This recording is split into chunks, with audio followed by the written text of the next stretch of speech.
Hey everyone, thank you for listening to another episode of Spoiler Force Podcast. You can find more episodes on Apple Podcasts, SoundCloud, or YouTube. Don't forget to subscribe and make sure to follow Spoiler Force Podcast on Facebook. This is William ChillingWok Moua, and you're listening to the Spoiler Force Podcast.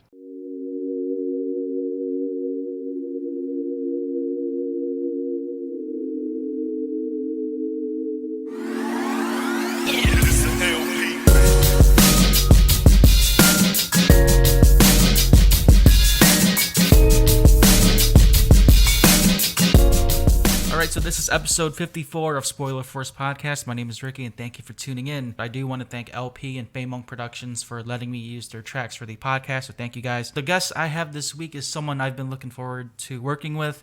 He is also a fellow podcaster as well, but he's also a commentator for video games such as LOL or League of Legends, Smash Brothers, Tekken 7. He's also a streamer too on Twitch.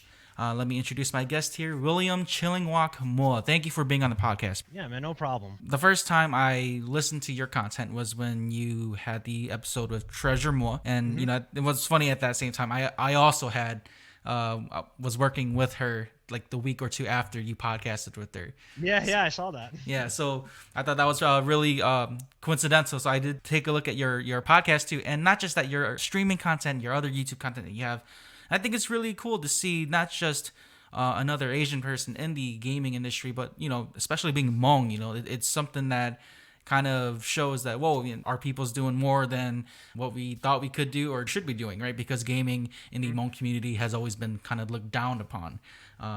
But what you've done is pretty cool. I've seen that you are also, are you still coaching or you were a coach?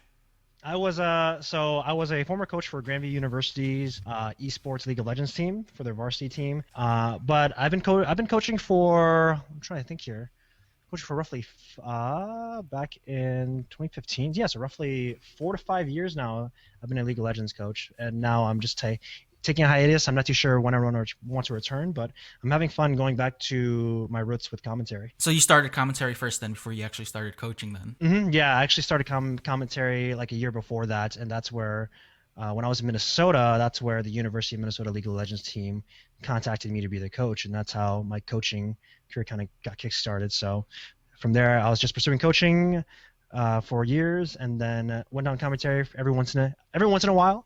But then now I'm just focusing on commentary and making more content. Is this something that you went to school for? Because I know that you're still going to school, right, in Iowa? Yeah. So when it comes to skill, commentary is very interesting because it is a talent skill. It's not really something that you can learn at school or learn how to project your voice, learn the vocabulary and the diction that you need when commentating video games. The one thing that you could learn when you go to school is the equipment and the production assets that you need, but that's pretty much it. No, I just taught myself how to commentate, took inspiration from the commentators in League of Legends way back when, and just expanding my horizons with Smash and Tekken 7, just because I'm a fan of fighting games. Pretty much the love of the gaming, the gaming industry's kind of just helped you push into this career choice that you've made with commentating. How does that work though? Like when you auditioned for, I guess, being a commentator, did you go through like a process or something, or were they seeking out commentators too? Yeah, commentary is very interesting when I first started, because commentating, there's a lot of people who were getting into it, but it also wasn't something that not a lot of people knew about. And commentating is much like back then was kind of like in its grassroots, right? You just have to know people, you just have to know what organizations are streaming and who's able to stream, and then from there is when you could kind of just join in and see how good you are, and from there just kind of just grow your resume, if you will, grow your commentary reel. So back then it was just very different, just more of like who you know, and even then esports nowadays is still about who you know compared to, you know, what your resume is. With commentating with esports, like comparisons with, for example, like the NBA or even MMA, you know, the commentating, in a way it's similar, but it's not, because with esports, it's a whole different sport now, with the content of it growing and how a lot of these younger players or even older players who are into this sport that's still very popular now with like games like Fortnite and Call of Duty and even the fighting games like Tekken and Street Fighter. Do you see any like differences with that? Like when you see commentators with physical sports versus the gaming sports? Oh, very. There's a huge difference between between traditional sports and esports. The biggest difference, especially when it comes to commentary, is that the pace of traditional sports are a lot slower, and you also get to there's no need to talk about every individual action, right? So in basketball, you're not going to voice out the fast break and who the ball is passing to as much, or the cross up or the positioning of everyone else on the screen itself. You're mainly just focused on where the ball is, who the ball is going to, and then what are they doing with that ball. Whereas in League of Legends or in other team-wide games, you have to pay attention to everyone else on the map, and that's where the biggest difference is that when it comes to team esports commentary, you're focusing on every individual person and how they operate as a unit, whereas in basketball or football or anyone who's focusing on the ball, you're just focusing on where that ball is going, and then you're following that ball based on who it's passed to, right? So when you look at basketball, you just focus on if Steph Curry is passing it to Kevin Durant, right, or Steph Curry is passing it to their center, and if the center's going to be going in or if the block's going to be there. Those are the things you only talk about. You don't talk about anything else around the map because it's not necessary to. So that's the biggest difference between traditional sports and esports. So like you're not like giving a background of each character, you're just giving the play-by-play pretty much how it is right on the screen, pretty much. That's definitely true.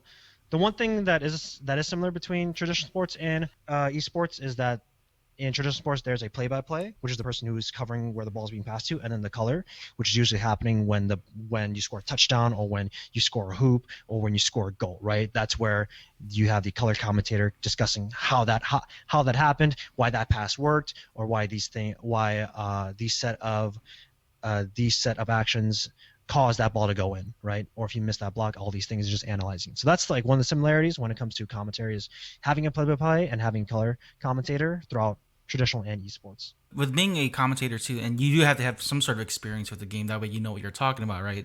So Definitely. Was LOL the first game that you started commentating then? Was that like the first actual game? Mm-hmm. Yeah, it was.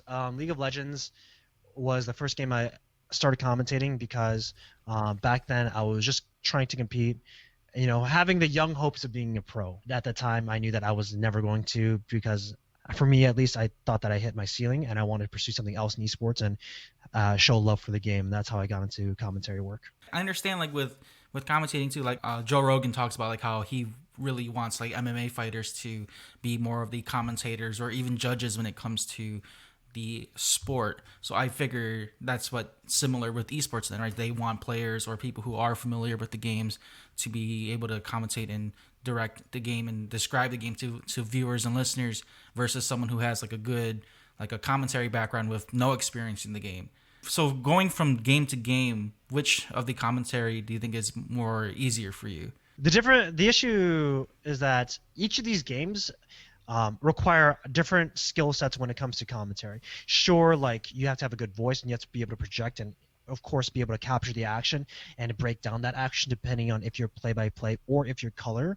But the biggest thing when it comes to the difference is the amount of time frame you have when you're communicating with your co-commentator. Very rarely do you see any sort of esports game just be handled with one commentator. It's very rare at this point. The last one that I think happened was back then in OGN where Eric Doa Lundqvist commentated when Monte Cristo was out sick, and that's the only day he commentated just solo. Another one was where Papa Smithy also commentated by himself as well because his co-commentator was also unavailable as well. So those are like the only two times where I've witnessed someone commentating by themselves. But usually the difference is when you're commentating from different games is that League of Legends, because there's a lot more time in between plays, kind of like football or basketball, you have time where the color commentator can just kind of pick up and analyze and break down team fights or break down positionings and break down why this fight went this way or why that objective went out well when it came to that play overall. Whereas if you compare it to fighting games in general, in fighting games, because there's just so much action happening in a one-on-one format, both commentators have to have a good semblance of handling play and handling color because you don't know when the action is just going to kick up right then and there. You don't know if a combo starter is going to land. Those are the things where being able to bounce back and forth between your two co-commentators in fighting games is very crucial. And then if you take a look at FPS commentary is also very different depending on what you're looking at. Where if you're looking at a battle royale such as Apex Legends or Fortnite, or if you're looking at like Counter-Strike Global Offensive, or right now Valorant, right, with the hot game right now in the market, where those commentary is very different because those commentary, yes, there's more times of play-by-play and color, but it's also a lot. It's also decently shorter as well because you have to talk about buy items, then you have to talk about what shots are being made. Those are the things you have to kind of discuss and break down with your co-commentator in a very short time frame before all the shots come flying out. Now, with your co-commentators, are they people that you kind of just work with on the spot, or is it people that you've already worked with before? It depends. Commentary work is contractual, so you might have someone that they already contracted. You might recommend someone that you've already worked with, but it just depends on who you're talking to, and again, word of mouth. Because I could recruit someone to commentate with me for a match, and then me and that other person have a really good flow, or they might have someone that they want to pair me up with, and then we just kind of go from there. I look at this like it's almost like podcasting, right? If you have a co-host or a team or a group, you got to be able to vibe off each other and know when to commentate or put in your aspect of the of your opinions. And what's crazy is I've seen some of the highlights that you have your commentating reels on your YouTube page, and it's really cool to see how you and your other co-commentators, how you guys kind of just flow very easily. It doesn't look like you guys are like trying to over speak on each other, or it doesn't like there's no like interruptions, and so that's something that came kind of just fluidly to you, then knowing how and when to just say something, or when to kind of just like pick up off of what your co-commentator is saying. Yeah, so that's where the talent part comes in, right? Because when I talk to commentators, when I talk to people who want to get into commentary, they focus on the two big things that they notice first, right? As into anything that you're getting into, you focus on the two big things that you want to focus on. For basketball, the first thing you notice is getting the ball into the hoop, so you're going to focus on shooting. Where in actuality, you have to focus on dribbling, which is like the first fundamental of the game, right? Is your ball movement and your ball handling. For commentary, it's the same thing, where when people see commentary, they see the big hype moments, which is the play-by-play, covering every little action that occurs, with taking like these short breaths in between, and then you hear the color who's analyzing and breaking it down, where people don't really talk about the transitions between the color commentator and the play commentator, and getting the natural flow of the back and forth in the conversations that are occurring, right?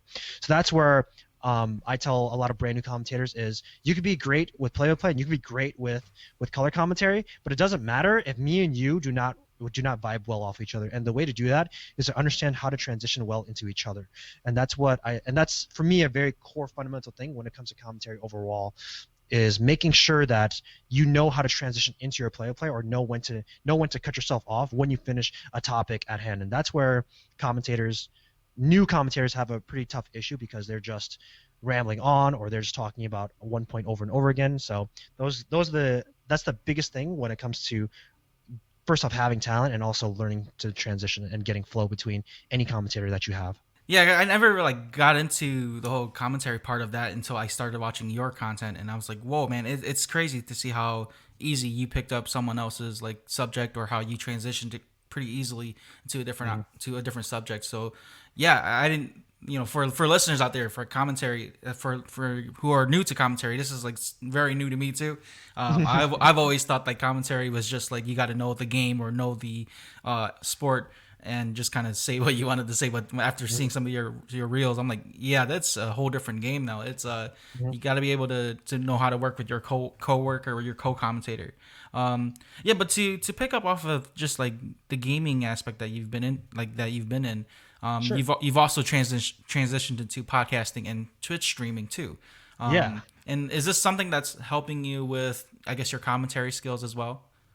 So streaming is very different, because streaming, of course, is still in the entertainment industry along with commentary, but streaming is very different in the sense where you're just purely being entertained and purely being yourself. Well, at least that's the platform that I'm selling myself on. There's other ways to sell yourself when it comes to streaming. There's people who, if you take a look at this guy's toast, and when he first started streaming, he always wore a cardboard toast, so he didn't reveal his face, and he was this person, this anomaly who did not want to show himself.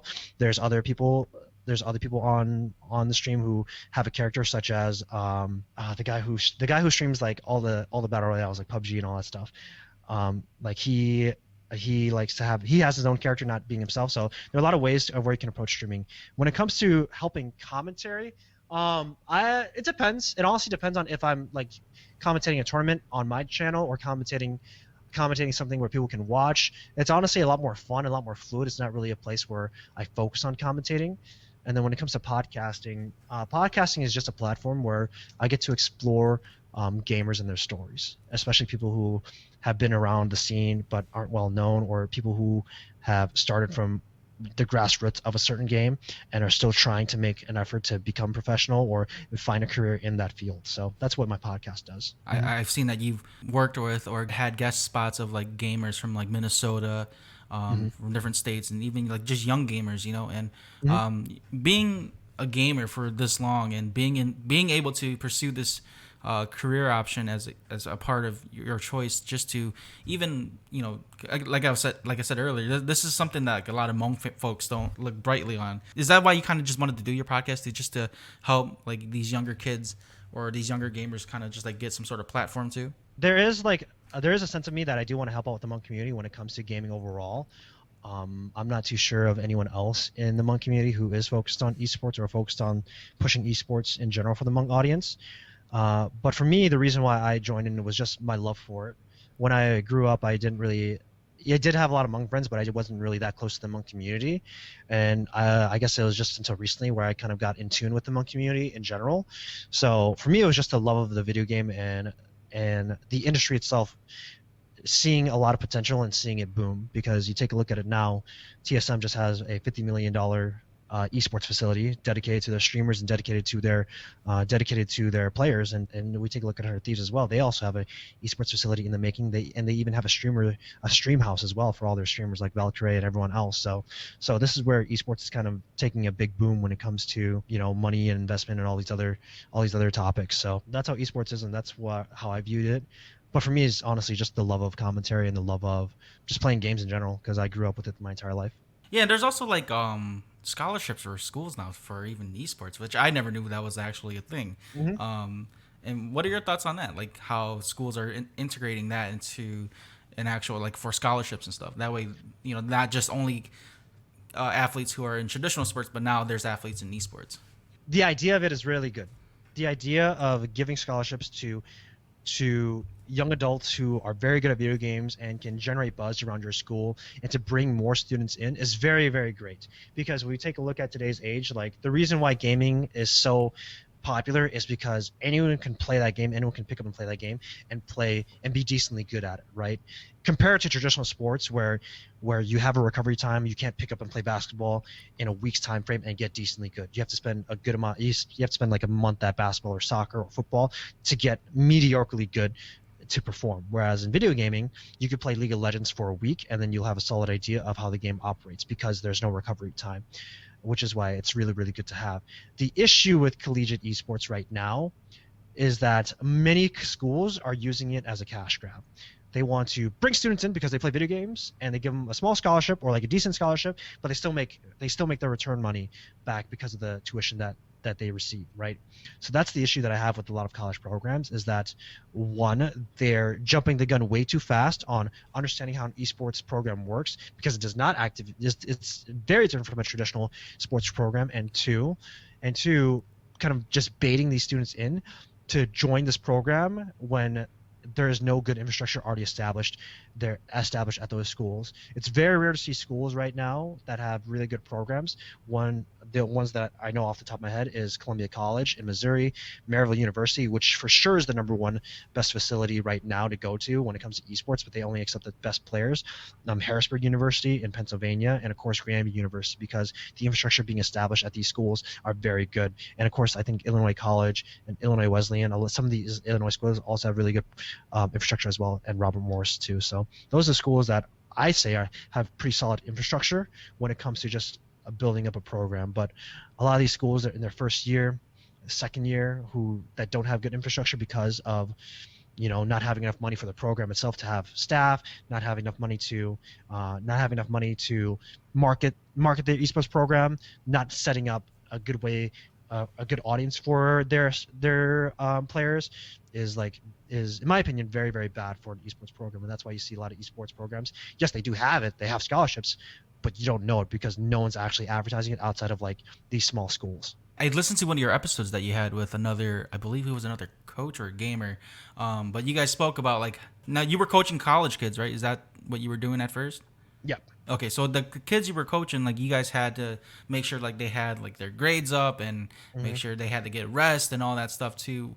And how difficult is that trying to manage like a young team like that? So college is very interesting when it comes to players. College kind of tests players' limits if they want to pursue academic and set up a plan B, right? And that's what college tests you. You can try and manage players all you want, but then you're also going to know when players don't want to go to class or are too lazy to go to class and they just don't really care about classes. It's the same exact way of seeing a player in a traditional sports program, right? Like you're gonna roll on them for failing classes and not getting their grades up, and they're not going to have time to play, and you're going to try and help them get their grades up. But then if they don't want to help themselves, then at that point it's just whatever, you know. So that's just how you just have to operate it. The issue is that if a player is failing but they're part of the varsity squad, or they're like a very high elo player, one of the best players, and not doing school, and that's where you have to kind of balance the situation out. But that's where you call in for reinforcements from your director, from other staff, to kind of discuss things and kind of see if you can fix the situation, and then take it from there. From what I've seen, you're a pretty young coach then, right? Yeah, I guess you could say I'm a pretty young coach, but then a lot of coaches right now in the professional scene are roughly around my age at this point as well. Okay. It's very rare to see a coach with a degree. Right now at this point, Weldon. My game was Walden is one of them who has a degree, I am pretty sure a master's degree in sports psychology. I think there's Daylor as well who has a degree. Just a handful of people who are in the professional scene as coaches have a degree. Majority of them are just people who are either former professionals or just have a knack of the game itself, and then just became a coach. Just became a coach through the industry, through knowing people and the sorts. Okay, so it's like really just based off of experience and networking then. Mm-hmm. Okay. Mm-hmm. For you, are you going to school for anything that's like esports related then? For me, I'm going to school for a degree in psychology. My background was in coaching, so if I do want to return to coaching, I could pursue a master's in sports psychology. But two, psychology also helps me out when it comes to just understanding people in general, especially when it comes to the esports industry and understanding players. I think one thing that helps my commentary a lot is that I like to go into the psychology of teams, the psychology of players when it comes to performance, just because I can see how someone moves and someone being a little bit more antsy than usual, someone taking more risks than usual, and go into why that is and how players calm down. And that's always something good to see, because you're not talking about the game itself, you're talking about the person piloting the character, and now you're setting the narrative up for the player, and that's what I like to have. So that's what I'm going to school for. Maybe I'll have another major for communications because I'm in commentary work, but who knows? We'll see. With the things that you've done, you were able to travel and go to like different tournaments in different Mm-hmm. states and stuff. I think was it recently this year that you just got back from like a gaming tournament not too long ago? I went to a lot of tournaments in the month of February. Actually, I went to Minnesota to commentate for Player One, and then the week after that, I went to Iowa City, which is an hour drive from Des Moines, to commentate Thunderdome, and then I went to Missouri to commentate for the Midwest Esports Tournament as well. So I've been doing a lot of traveling before COVID-19 hit. But yeah, it's honestly fun traveling and just seeing old friends, seeing new friends, and doing networking as well is always a blast to do, especially when you're commentating. So I assume like with this whole pandemic, like a lot of the tournaments that were Yeah. slated, they all got canceled. And Yes, sir. Yes, sir. Unfortunately, there's no live commentary right now, and those are where you get paid the big bucks. So now I'm just pursuing any sort of online paid commentary work. Those pay a lot less just because you're online, but just making sure that I don't build any rust while I'm commentating. yeah, I know. I noticed that because like before I reached out to you, you even posted on Facebook like you were taking a break from the whole podcasting thing too, and Yeah, yeah, I like had to. yeah, with this whole like pandemic, canceling tournaments, and even for me, I'm a big like Comic-Con goer, so like I was expecting to go to these conventions and they all got canceled. So Yeah. it really sucks as a podcaster. It's a lot of content to potentially have and to build up, the podcast episodes and stuff like that. So I thought that was like, damn, it sucks. And it's the same for you, with the gaming and the tournaments. Like you can't go to any of those no more. So Yeah, that's it's definitely tough. But then the beauty is that for your podcast, you do it online. So that's where, of course, everyone listening to this, you're online and you can just contact whatever guests you have. But for me, I like to make sure that they are in person, and make sure that it's a lot more conversational and a lot more authentic. So that's why I have to put my podcast on hold, because I want people to be in front of me and I want to be in front of them, and just have a conversation, because it's very different. I don't know if you get a feel when you hear different podcasts when they're online and they're in person. So I can hear the feel when it comes to those kind of podcasts, and I like having podcasts be in person a lot more. So that's why I prefer that way. yeah, there is a big difference. Like Mm-hmm. a lot of the podcasts with like co-hosts that are in person, for example, like Patrick Cloud and To Hear Moore's Damn Internet, You're Scary. Those two guys are like right next to each other, talking to Mm-hmm. each other, and then you can kind of feel like that vibe that they're bros. They're right next to each Mm-hmm. other and goofing around and stuff. But Yeah. versus like hearing the podcasts nowadays, recently everyone's using like Zoom or like video chat, and you can kind of just hear the difference, because like now there's like the time lag, and then there you have to wait on to see whose internet is not as good as someone Yeah. else's. So like there's a big waiting period. I don't mind doing it in person. I just don't have a studio or anything like that. So Mm-hmm. I just do it through audio call, or even just through video chat, to make for someone else to be more comfortable. Like for example, Chinchilla, who was a Hmong rapper, he Mm-hmm. wanted to do video chat on the when we podcasted, so that it made him feel more comfortable to answer the Mm-hmm. questions. So I don't mind doing that. But like I was telling you earlier before we started, like Mm-hmm. how I do this, I just do it pretty much through audio upload until I get like a decent camera. Mm-hmm. So it's not something like I'm like too worried about just yet. It is a bit strange doing podcasting through like audio calls, or just That's whatever at this having point. no visuals, because I know like right now that's the big thing, right, with podcasting, is like a lot of Mm-hmm. people like to see who's talking and what the environment is. For example, like one of my favorite podcasts is like Dumbfounded's Fun of Dumb. How he has like multiple Mm-hmm. camera angles, and how you get to see who he's interacting with, and the bright background and stuff. So it kind of just draws you in. Mm-hmm. And for you too, I see that you're like you mentioned, you do it in person, but you also have like is it your own studio, or is that something you're renting out? No, I just change locations a lot of times, and I just do it. In person wherever it may be. So as for example, when I did my podcast with Treasure, because we're family, I just went to go visit her while she was at her mom's side of the family, her with all of them. So I just went over to visit them, and then we just did the podcast in the living room. And then when I had one with Justin Welfare Pickles, the number one power ranked Smash player in Iowa, just did it in my dorm's living room. And then for the League of Legends players for the varsity squad, we just did it in my director's office. So for my podcast, it's a lot more mobile, and it's a lot more, wherever I go. And if I have a guest and I want to bring them on, then I'll just bring my equipment, and then we'll just do podcasting right then and there. Just because my podcast equipment isn't too bad, just because I have a laptop, a USB interface, and then two microphones and two headsets. So we just take it from there, and we just go along with it. Yeah, I think like with my opinion is, I think mobile podcasting is like more it's it's easier to use, more user friendly, because like with studios and everything, you got to fly out guests and stuff like that. Hmm. So Yeah. it's more with it's more money. Yeah. Yeah. Exactly. Don't have that kind of thing laying around. Yeah. So with your podcast too, I think it's great that you were able to just kind of you know but back with like the treasure episode, to Mhm. kind of showcase like that there's other gamers out there. Like I had no idea she Yeah. was a gamer, until I saw your episode. Um, Yeah. She definitely doesn't really game, but definitely enjoys esports in general. And of course, my best friend Jonathan Song is also another fellow Hmong gamer of mine who was on the first episode as well. So he was the one who kind of got me into Smash, and he was the one who kind of, what I guess you could say, another decently known Hmong person in the Hmong community who is a competitor who got a scholarship to play for a varsity League of Legends team, and then making a swap to Hearthstone, currently attending Harrisburg University. So outside of us two, I don't see a lot of other Hmong individuals who are pursuing esports, or if not that, just being visible enough when it comes to their passion of it.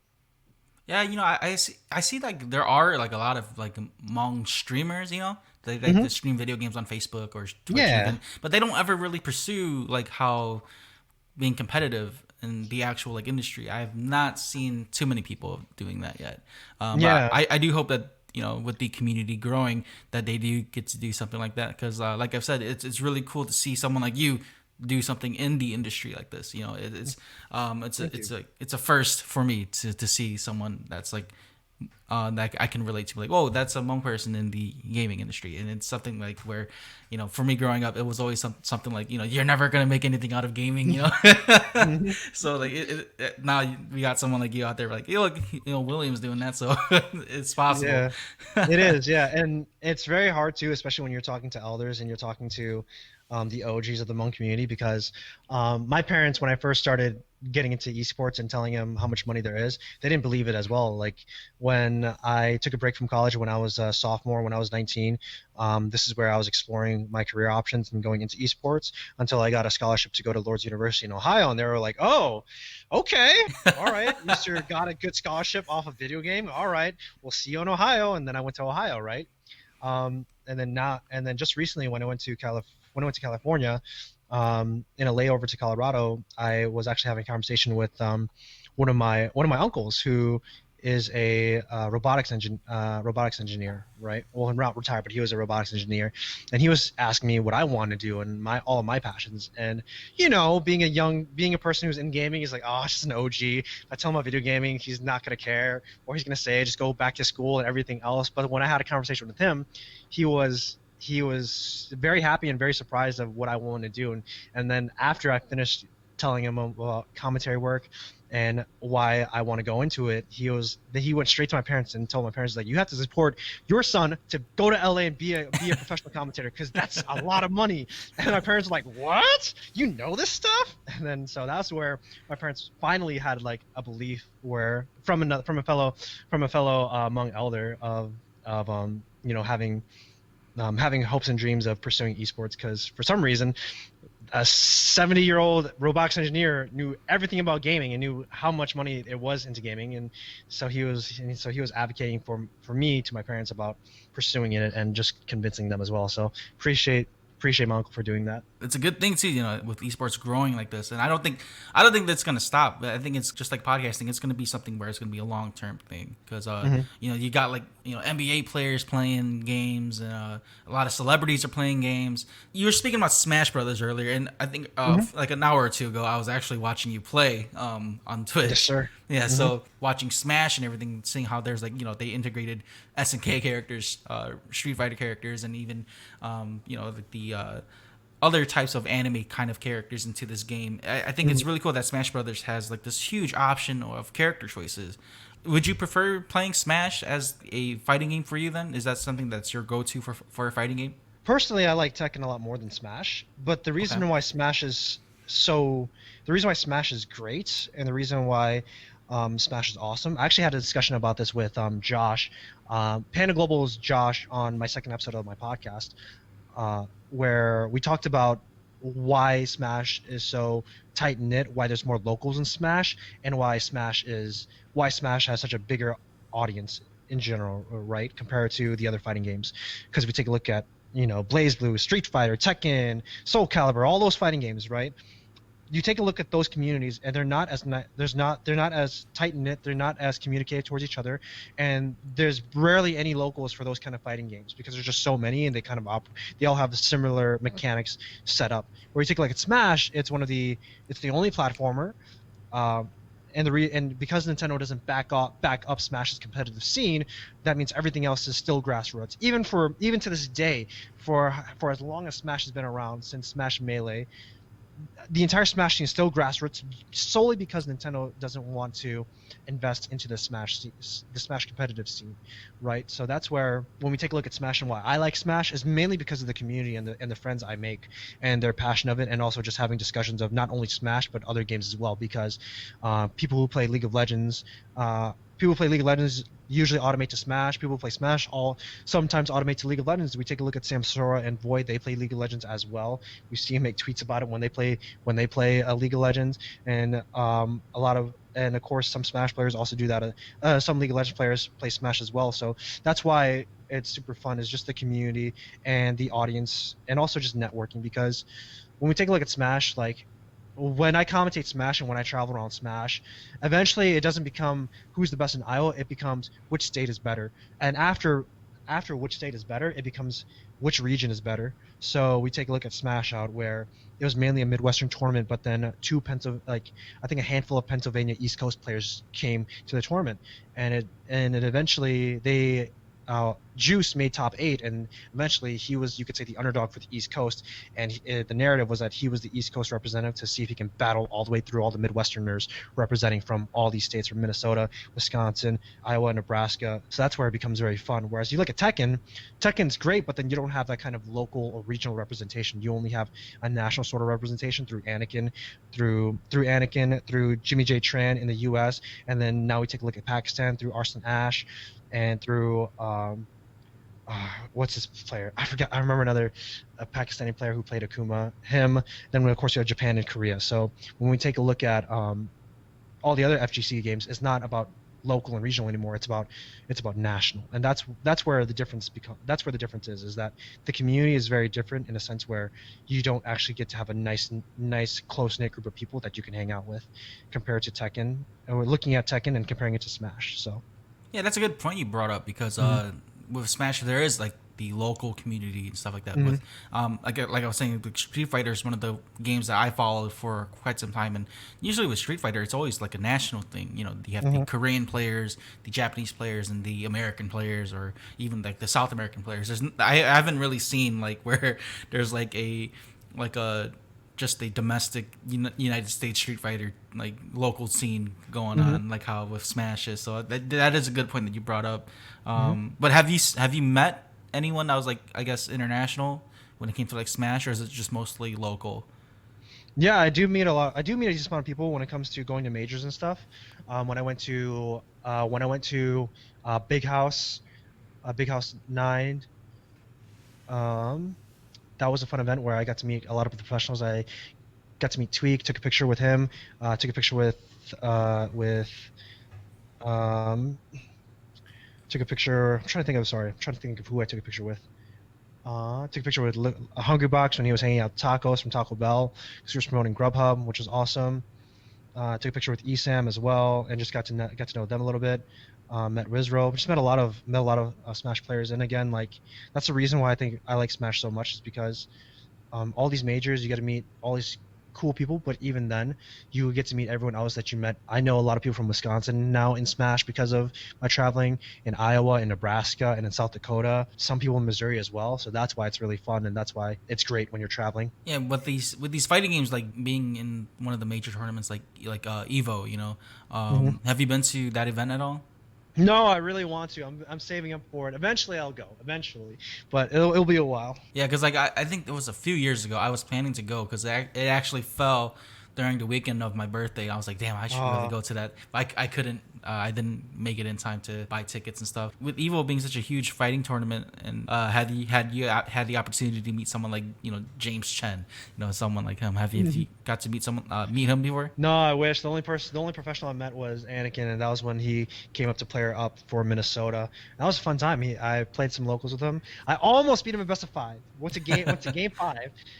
Won the first 2 rounds, and then he just reverse sweep me. And then I asked for his advice and his feedback, and he gave me some pretty good advice for my Tekken game. So I appreciate that, and it was definitely awesome to play with him. So that was the only professional FGC player that I've gotten to interact with.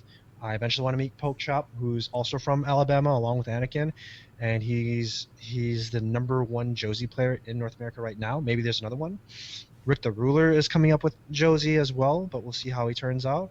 Shinkushin's a really good North American Akuma player, but those are like just some individuals that I've met throughout my time playing Tekken 7 and just traveling to, I guess you could say, majors, just because Tekken doesn't revolve around regionals or locals. Majority of Tekken and majority of all other FGC just revolves around these big majors, and that's just how it operates. And of course, their world tours wherever those venues will be. What did you think of with Tekken incorporating like Akuma and Geese into those games, or even like Noctis from Final Fantasy stuff, or 15? Yeah, so there was whatchamacallit, I'm trying to think of his name. There was a Tekken commentator who did talk about these new characters who have this awkward jumps, right? Where we take a look at Geese, take a look at Kuma, we take a look at Noctis, where they have uh, coined the term 2D jumps because they jump very high and they kind of float while they jump. Where you take a look at everyone else in Tekken, everyone else's jump is just a quick little up and down jump, right? So that's where their incorporations are unique in a sense. Akuma when he first came out in Tekken 7 was utterly broken because of the mechanics that they took from Smash, where he can cancel some of his moves into his specials, and that's where same thing with Geese as well. So some of these things are great and unique. It's just about balancing. And at the end of the day, I always like these inclusions. The difference is that the issue is just about the numbers and the frame data, right? That's what it all comes down to, and figuring out a way to balance all those tricks out. Because in every game, there's always going to be in every game, every character has to have their own unique skill set that can sometimes break the game, or sometimes makes the game very annoying to play against. Smash is mostly well known for this because it's not set up as a fighting game; it's set up as a platformer. So the frame data and everything else is a lot different. But when it comes to every other fighting game, everyone has to have their unique identities, and sometimes they do break the system in a sense. But as long as balancing comes down, as long as there's a way to study the matchup and make sure the character is relatively balanced, then I don't see any issues with them. I remember when they introduced Noctis into Tekken 7. I kind of thought that he was more of a Soul Calibur character. You know, I'm not too sure why they brought Noctis in. I'm a big fan of Final Fantasy 15 actually, so I was actually pretty hyped when Noctis came in. The issue is that his moveset is just very small, so there's only a certain handful of moves that a professional player would only use when fighting in the neutral and winning neutral. So that's where Noctis kind of isn't really seen in a lot of professional play because of how limited his skill set is. But honestly, I do like some of these cross ups. You know, Smash is notorious for them, bringing in Terry Bogard from King of Fighters, having all the Fire Emblem, Mario, Yoshi, Sonic is in the game, Snake from Metal Gear Solid's in there too. So you know, all these additions are always cool to see because, especially in this day and age where all these games are just kind of getting all stuck together and there's so many games on the market, it's good to see, especially in a fighting game where you could see a potentially your favorite character in a fighting game, and it might incentivize you to play it and just be it and main it, right? So that's why I play Terry Bogard now in Smash, is that I don't really have a big fond of Nintendo games because I grew up with Sony and Sony games, and King of Fighters is specifically on Sony after Nintendo and Sony after the PS1 was released. So that's where I just main Terry Bogard, not because he's good at all, even though he is pretty solid. It's just because I enjoy the character and I enjoy how he functions and I enjoy his design overall. Terry Bogard's announcement was pretty cool. I got pretty hyped when I saw it too because I was not expecting them to pull a King of Fighters character into Smash Brothers. No one was waiting for that. I was like, what? King of Fighters? I'm down. Another fighting character? I am down for that. So I was definitely excited when Terry came out. Do you think he's gonna have like a mirror character? I think there was rumors like Rock was gonna be in the game. I don't think so. Just because Terry Bogard's skill set is unique to himself, it's very different. Because if we take a look at King of Fighters, all the characters don't really have any mirrors on themselves. Even when we take a look at Andy Bogard, Terry Bogard's brother, he has an entirely different skill set that revolves more around footsies and kicks and more burst options. So I don't think they will. I don't think they will. If they do introduce a new King of Fighters character, that'll be really cool. But I don't think they will, just because Terry Bogard's just the iconic one so far. Yeah, and I'm surprised that they even just picked him. Usually with King of Fighters, I thought they'd go with like Kyo, but I think with Terry being, you know, and with the Fatal Fury franchise too, he's definitely more of the face of the series. Yeah, man, he's the original King of Fighters. Yeah. You ever you watched the anime, right, for his films, the Fatal Fury films? I remember those films so much. When Terry Bogard was announced, I immediately went to, did anyone watch the anime, watch the old 1996 Fatal Fury anime that was like 90 minutes long when you were a kid? And a lot of people were like, no, there's an anime about Terry Bogard. I'm like, yes, like, you have to watch that. It's really bad, but it's so nostalgic. And every once in a while, I always go back to watch those movies because I grew up with them off of my brother, and that's why I like Terry Bogard so much. Same for me, you know, like the nostalgic animation in those series, like you can just see like that 80s, the 90s anime kind of drawing and how they all look different now versus today's anime style, you know. It has definitely more of the drawn out aspect to it versus like the CGI or like the very digital art style of today's anime. So I thought that was really cool that they brought some nostalgic as Terry into the game. But yeah, with Smash, I love that they do that with the crossovers with characters and stuff like that to draw in a huge community of people to just play those games. Because like now it's not just like the Nintendo characters. You have other options to play, and different communities or different groups of people get to play their characters from those other games. But I hope that they do get to do that with more like fighting games. I think like we were talking about like with Tekken, like how they introduced Geese and Noctis and Akuma in there. I think that was really cool that they did that. But do you think there should be a game like do you remember that computer game that was like Mugen? That was on the computer for like a while back. I'm trying to think. I don't think I do actually. Yeah, it was like a computer game where you could download like sprites of like various characters and just have them all like so it was almost like Smash really, because you could have like all like a 4-player battle. But then it's like in the graphics of like Street Fighter Alpha, it's just like 2D going back and forth and like have super specials and all that stuff. So like that game, what sucked about that game though is that when you downloaded it, you had to be really careful about like which sprites you downloaded, because it was just like virus heavy. Some people like made sprites and you just get viruses in your computer and you just screwed your computer over. Ouch. Yeah. So, but I think Smash is the closest to that. And I think with Mugen too, that program, like a lot of YouTubers that were doing like I followed this one channel that did like this whole layout of Street Fighter's like backstory with this program, and they pretty much retold the story through like these sprite characters just moving back and forth and stuff like that. So that program was pretty cool. I don't know if it's as popular anymore with all these new games and stuff that's already out, but I think that concept is something that fighting games should definitely look into, with crossing over games and stuff. Yeah, hopefully more fighting games could do more crossovers. I'd really like to see more of Namco Bandai crossover more of their characters together, such as some of their Soul Calibur characters into Tekken and vice versa. Those are where fighting games that are on the similar platforms come in. I know that a lot of anime fighters bring in other fighters from different anime games, such as like BlazBlue, where they have like Ruby, and they have like Persona 4's protagonists in there as well. So those are like, I think anime games are probably the biggest one who can cross over from FGC games. But then for Smash, it's more of just like whoever Sakurai can contact, whoever Sakurai wants to collaborate with you. So hopefully we get to see more collaborations in due time. And speaking of anime games, you're playing Persona 5 too, right? Yeah. You were streaming that? Very. Yeah. And you were, I think, it was last week you were trying to do the 24-hour stream so that you can get to Final Fantasy 7. This past weekend. Yeah. It was a horrible mistake. I regret it. But you almost did it, though. I think, you hit like 17 hours? 17 hours, but still, that's a long haul, and I did not prep for it at all. I think the next time if I were to do a 24-hour stream, I need food and a lot of energy drinks. But oh, you kind of just did it on the spot then? I just did it on the spot. I wasn't even planning. I was just hyped for Final Fantasy 7. Yeah, exactly. I just got to get this shit done so I can play Final Fantasy 7. But unfortunately, I couldn't. And even then, I still have another 30 hours to finish in Persona 5. So yeah, I think that game's like 100 hours, or at least that's what I was told. It's roughly around it's 130 to 50 hours depending on how slow you take the game. Oh, okay. It can be 100 games if you just skip through everything, but then you're just kind of losing out on like the changes of the new Persona, Yeah, because I know that with that game, it's all about like interaction with like the other characters and then the battle system and stuff like that. I'm not too big into Persona 5, but I only recognized it because I saw ads for I think it was the mobile game where they were saying like the main character from Sword Art was going to cross over with the game. Oh. Yeah. So. Oh yeah. I think I heard that too. Persona 5's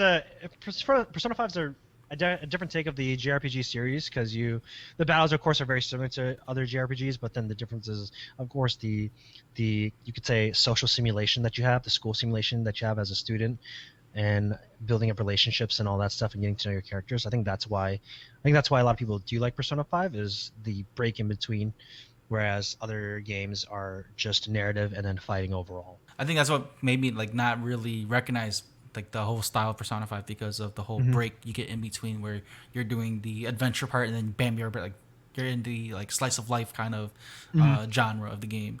Yep. But as you were trying to get to Final Fantasy 7, have you gotten a chance to play it at all, or you've not touched it yet? I've not touched it yet, and I avoid a lot of spoilers for it. So I'm just waiting to finish P5 and then play Final Fantasy 7. I heard a lot of good things. I'm pretty excited. So once that comes, I'm definitely gonna grind through all of that. Yeah, because that was something that I was like looking forward to see how you were going to play Final Fantasy 7. Because I've watched like just this past weekend, I've watched like 2 or 3 different streamers play the game. They all play it differently. Some people do like really? yeah, some people do like hack and slash. Some play very defensively. My cousin was on Discord. He was playing it for like. He was doing a 24-hour thing too, but he didn't make it either. Sounds about right. And then like he played it differently. He was more concentrated on like the materia setup and stuff like that. So it's very different to see how like different people are playing the game. But man, I don't want to spoil anything for you since you haven't played it. Yeah, Yet. don't spoil anything. But the game itself, the gameplay, the animation, like the whole free world kind of feel to it, it makes the game worth it. And the game is just amazing to see how they played it like that. And with the storyline too, it's really like it'll surprise you. I can say it that much for you when you start playing it. All right, you're building up my expectations, Ricky. So when I play it, it better live up to it. Because if it doesn't, I'm gonna go straight to you and be like, you built this way too high. It was not this high when it comes to that game. So I'm gonna hold you to that.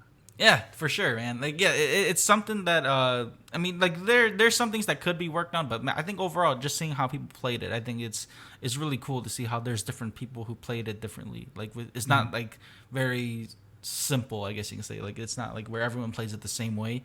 And I like that they did the whole like Kingdom Hearts almost kind of like based battle system. But yeah, it's really it's really cool to see how it turned out.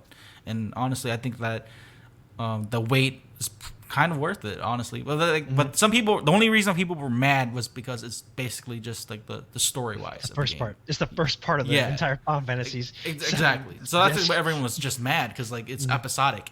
So that's what made people like, damn, like we get all this and then we only get like this portion of the game. But yeah, before we wrap things up here, William, did you have any like shout outs or plugs you'd like to say? Yeah, shout outs to Ricky for inviting me to the podcast and to just talk about my career so far. Being a representative of the Hmong community is always good to have. Just having our shared knowledge. Feel free to follow me on all my social medias. My Facebook, Twitter, and Twitch are all at /ChillingWok. That's ChillingWok. And that's where you can catch me posting whatever I want when it comes to esports or just my thoughts. Catching streams as well as where I'll be playing video games, whatever games will come up, and of course for Facebook and Twitter. Oh, and also YouTube as well. Forgot YouTube as well, where you can catch episodes of my podcast and catch other highlight reels as well, whenever I want to make them. So yeah, those are my plugs that I have, Ricky. All right, so that's great, man. And again, thank you for being on the podcast, dude. It's great to have another Hmong person to represent us in a different industry versus like just saying typical stuff. So again, I think this is great to know that for those who are listening, that if you want to pursue esports or gaming or commentary, man, like we have proof right here. So thank you again, Will, and hopefully everything goes well for you. I know with this pandemic, everyone's just kind of stuck at home, kind of. So yeah, but thank you for doing this, and this is episode 54, you guys. Thank you for listening, and have a great day. Peace.